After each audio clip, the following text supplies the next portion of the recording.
আল্লাহ রাব্বুল আলামিন কাদেরকে জীবনের প্রতি সর্বাধিক লোভী মানুষ হিসেবে কোরআনে বর্ণনা করেছেন? ক ইহুদিদেরকে, খ মুশরিকদেরকে, গ পরকাল অস্বীকারীদের, ঘ বনী ইসরাইলদেরকে।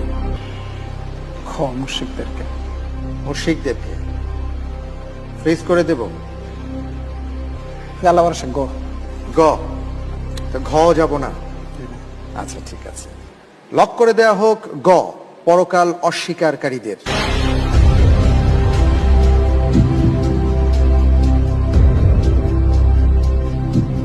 আপনি যে উত্তরটি দিয়েছেন গ পরকাল অস্বীকারীদের, আপনার উত্তরটি সঠিক হয়। উত্তর হবে ক ইহুদিদের।